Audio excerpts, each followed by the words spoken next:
Olá, você está assistindo ao programa TV Câmara Entrevista. Hoje recebemos aqui Wagner, Rodrigo e Carlos Guedes. Estamos debatendo a cultura no município de Jacareí, partindo dessa ideia dos coletivos de cultura, um espaço aí que está sendo criado agora, em homenagem, leva o nome do Carlos Guedes. Carlos, para essa nova geração, reconhecer a tua trajetória, né, como na produção cultural, diversas manifestações aqui em Jacareí, imagino que deve ser uma satisfação muito grande. Queria que você traçasse um pouquinho para a gente como é que está hoje, no que você está envolvido hoje. Eu estou envolvido principalmente em diversas áreas, né? Principalmente literatura, né? Que muitos escritores jovens, né? Como Paulo Guerra, Felipe Regaggio, né? Que já teve entrevista até na TV Câmara, né? Eu sou muito procurado, talvez mais pelos jovens, entendeu? Porque eu sempre tive um pensamento assim que a gente deve acompanhar o nosso tempo, né? Se o tempo pede uma forma de modernidade, essa modernidade a gente, por mais que a idade vá passando, a gente tem que se ajustar a ela, né? Por exemplo, eu citaria um exemplo do Bertrand Russell, né, que com 96 anos, ele já fazia um protesto, né, contra a guerra do Vietnã, junto com Jean Paul Sartre e grandes figuras, né, do intelectualismo europeu. Então, eu acho que a gente nunca pode ser ultrapassado pelo tempo, né? Eu me lembro de uma frase do Lúcio Cardoso, que é um escritor que eu muito admiro, né? Porque eu tive a minha vida toda voltada para muitas formas de leitura, né? Desde alguns bem contemporâneos, né? Como Manuel de Barros, até o Lutremont, né? Que fez uma forma revolucionária de literatura, como Kafka, Baudelaire. Tinha uma frase do Lúcio Cardoso que ele citava assim: seja sempre jovem, terrivelmente jovem, né? Eu deixo que o tempo talvez passe, né, sobre o meu corpo, entendeu? Mas eu deixo sempre minha mente livre, entendeu? Para toda forma de manifestação assim, que seja capaz de trazer a criatividade. Eu acho que a gente não pode imaginar assim como a cultura às vezes pode ficar atrelado, né, a uma forma antiga de pensar, entendeu? Eu acho que o pensar é criar. E eu vi, por exemplo, quando esse grupo, né, escolheu o meu nome assim, a satisfação assim foi enorme, entendeu? Uma coisa que eu sempre cultivei dentro de mim foi a humildade, entendeu?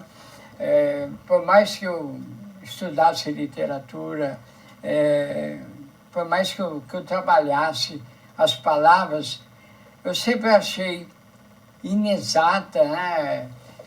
Toda essa minha forma de pesquisa. Então, eu sempre acreditei assim que a literatura é transformação, é reforma. Não só a literatura, como toda forma de arte.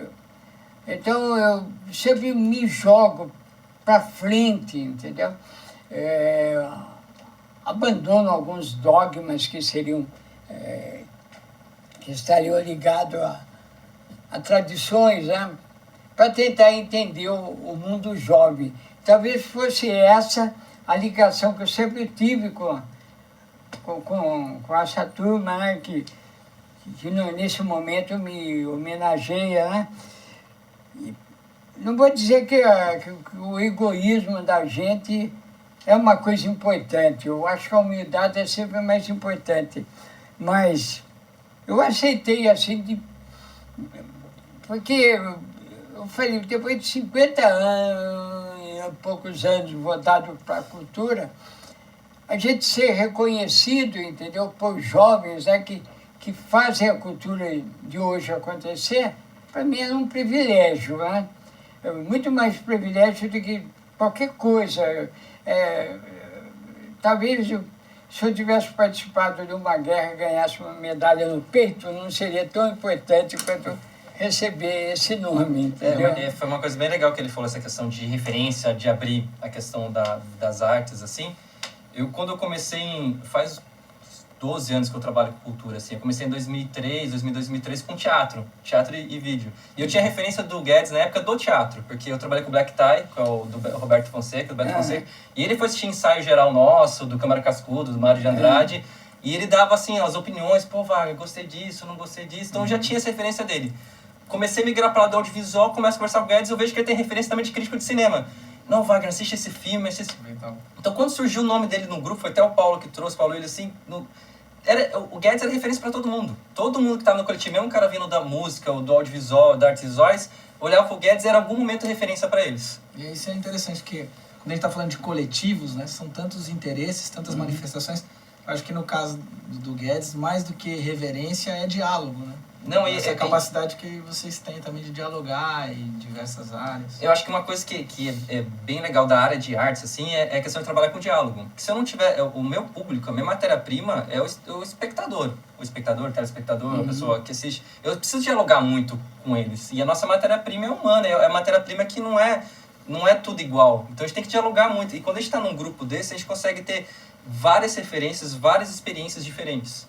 Então, até voltando essa questão um pouco do espaço, a gente começou a pensar, pô, vamos fazer... O que tem isso de Jacareí? A gente começou a perceber que não só Jacareí, não vale, se eu for imaginar assim, não vou dizer que 100% de certeza, mas você não encontra um espaço que tem 5, 6, 7 coletivos cuidando daquele espaço. São Paulo já está abrangendo maior, que o pessoal chama muito de coworking, trabalhos coletivos, e hubs, e clusters, e outros nomes. E quando a gente viu, pô, não tem isso aqui em Jacareí.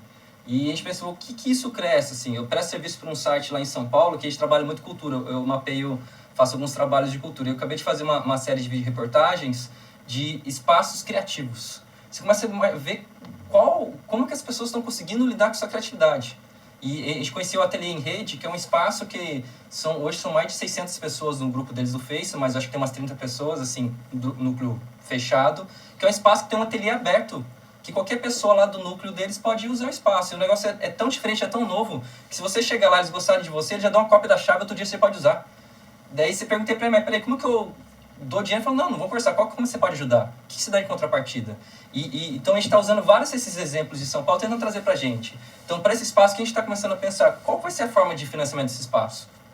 A primeira coisa que a gente está vendo nesses grupos, a gente está achando muito interessante, planilha aberta. Dificilmente você chega num teatro, em outro lugar, você sabe quanto que entrou dinheiro, quanto paga de luz. A gente está com um projeto que a planilha desse espaço vai ser a planilha aberta. O espaço custa X, conseguimos Y, falta Z. As pessoas olharem e saber o quanto vale aquele espaço, sabe? Então a gente está num processo até da gente se entender enquanto coletivo. A gente está começando a pensar, pô, eu vendi uma apresentação no valor X, quanto fica para mim? Quanto fica para outro coletivo? Quanto que fica para casa? Mas se o público for menor, a gente fala que a gente está sentindo que vai ser um eterno laboratório.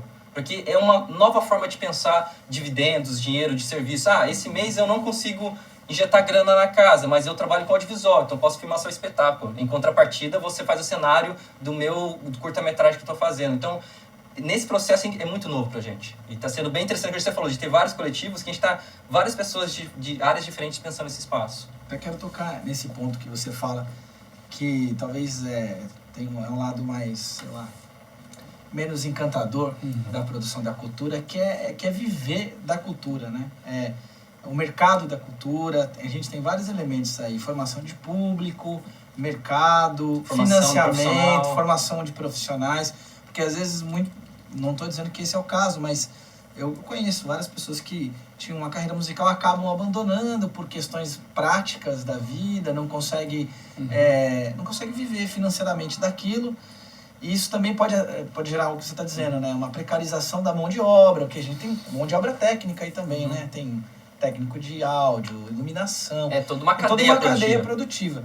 Como é que é isso hoje em Jacareí? Como é que é viver? E agora o desafio de manter um espaço, né? Pagando aluguel e como que... Eu acho que até pegando isso é uma coisa que a classe mesmo, acho que o poder público tem um grande papel, um grande player, assim, de a gente tentar mapear essa cadeia produtiva. Porque é isso, quando uma indústria vem na cidade, e ela é uma indústria de metalurgia, de carro, qualquer coisa, Quando ela traz que vai trazer a fábrica, que ela vai ter 1.500 empregos, ela consegue falar que vai ter 3.000 empregos indiretos, vai abrir oficina, vai abrir não sei o que lá, vai abrir... Quando a prefeitura vê assim, pô, vai gerar 15.000 empregos. A cultura ainda não existe isso. Existem alguns estudos, quem fez foi a FIRJAN, que é a Federação das Indústrias do Rio de Janeiro, que eu acho que o PIB brasileiro chega, eu acho que a quase 3% é a economia criativa, que eles chamam setores criativos. Tem um número de profissionais, mas acho que está faltando a gente, enquanto profissionais de cultura, enquanto gestores de cultura, pega a parte pública, de fazer esse mapeamento. Porque quando a gente pensa no espetáculo, a gente está falando da cadeia produtiva, a gente pensa só no... Às vezes só quem está filmando e o técnico. E o carrinho de pipoca que parou na frente para vender. E a lanchonete começou a funcionar melhor depois que abriu o teatro na rua. E o cara que fornece para aquela lanchonete. E o pedreiro que reformou aquela lanchonete porque o público começou a aumentar. A gente tem que começar, acho que, fazer um mapeamento para quando a gente for negociar, mostrar que existe. O que eu posso falar assim é por mim e para algumas pessoas. Assim, o meu círculo de amizade de trabalho assim, em Jacareí, muitas pessoas vivem de cultura, de arte, de prestação de serviço. Eu também tive, posso dizer que sim, a partir desde 2006, para falar que eu nunca tive carteira assinada, trabalhei 2 anos no comércio. Desde 2006 para cá, eu vivo só de cultura, prestação de serviço, gestão de projetos culturais, de comunicação e de educação. E eu também saí de Jacareí, que é uma outra coisa de voltar para Jacareí, né? A gente está conversando nos bastidores com o Elton, voltou para Jacareí, eu fui fazer faculdade fora. E eu percebi hoje também que as oportunidades de você conseguir fazer faculdade gratuitamente estão bem mais acessíveis. Eu fui bolsista do ProUni e fiz a Faculdade de Belas Artes de São Paulo, um curso de rádio e TV que se fosse pagar não teria condições.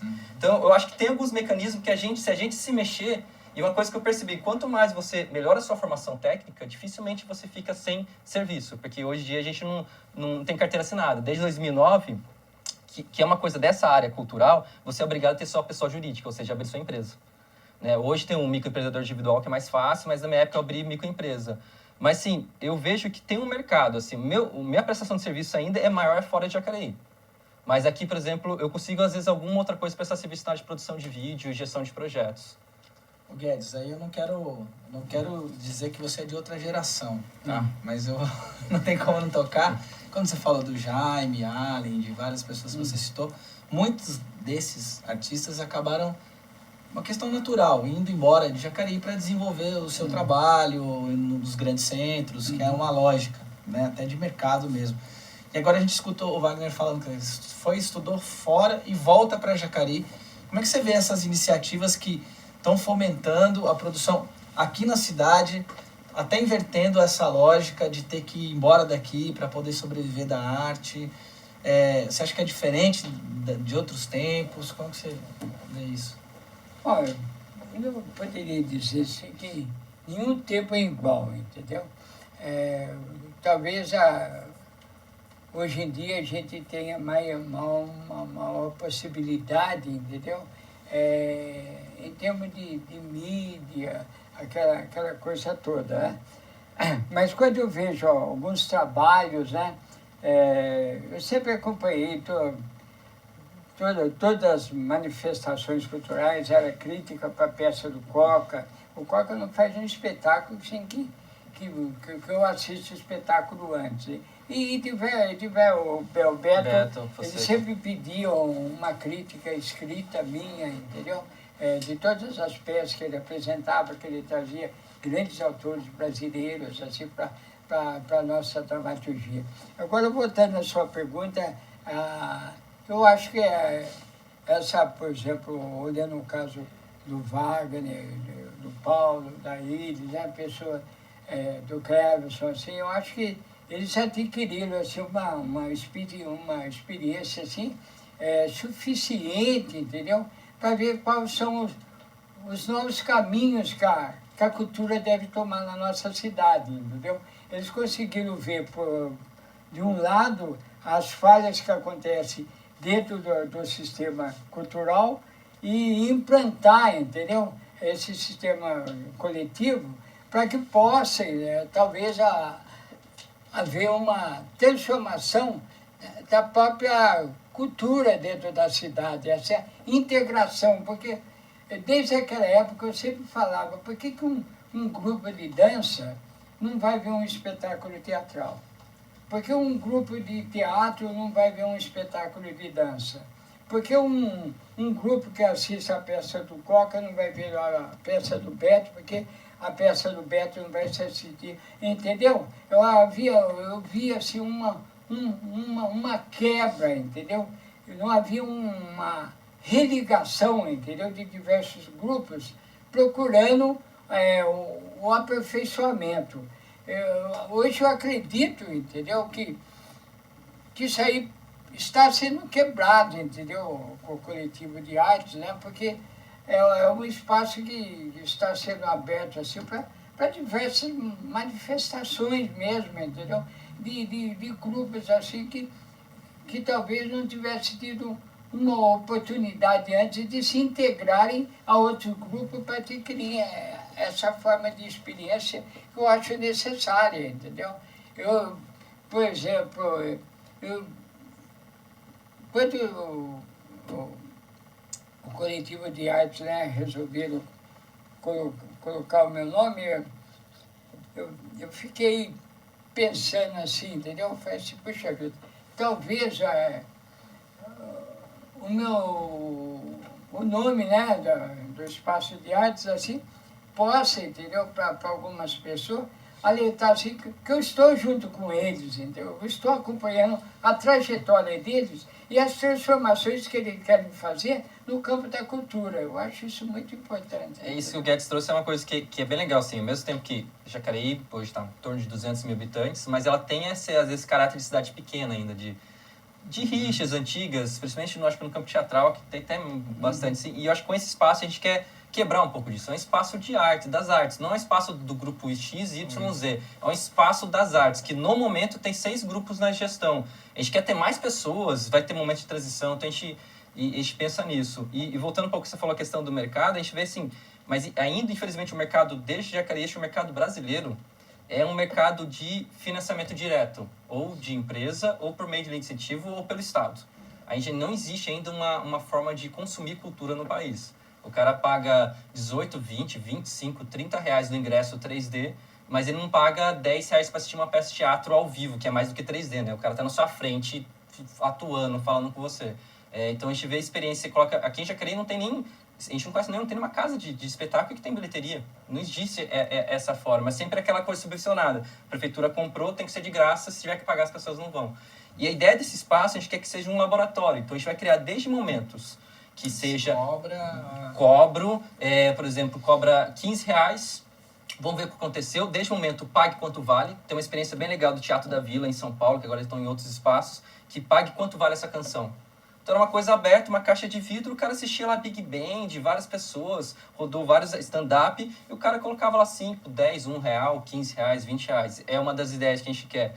Uma outra ideia que a gente quer, por exemplo, questão de preço justo. Então a gente vai vender um livro, o preço justo desse livro seria ideal 20 reais. Só que a gente começa a vender por 15. Daí vai estar lá, ó, 15 reais você paga o livro, mas se você quiser ajudar o espaço, paga 20. Esse é o preço que eu tô... Então a gente está com várias formas. A gente quer, por exemplo, no espaço, tá tendo uma exposição, ter caixa de doação. Gostou dessa ideia? Gostou desse espaço? Contribui com a forma que você quiser. Só que depois não fica pensando que é só maneira financeira, a gente quer ter uma ideia de uma outra caixa do outro lado. Você não quer contribuir financeiramente, contribui com uma ideia, com uma permuta, com uma troca, com sugestões, com indicações. Porque às vezes é isso, chega uma pessoa lá que, pô, é um engenheiro, arquiteto, e fala, pô, tem uma ideia de fazer uma estrutura aqui para aumentar o palco, alguma outra coisa, e o cara pode dar isso pra gente. Então, a gente quer que esse espaço seja um interno laboratório de como atrair o público, de como mostrar que cultura tem que também ser valorizada, tem que ser paga, porque existe toda uma cadeia produtiva por trás. Tudo bem? Você está assistindo o programa TV Câmara Entrevista. Este é o segundo bloco. Estamos conversando com o Carlos Guedes e o Wagner Rodrigo sobre os coletivos culturais, sobre a produção cultural aqui na cidade de Jacareí. Vamos para o intervalo e, na volta, o nosso terceiro bloco e último, derradeiro deste programa.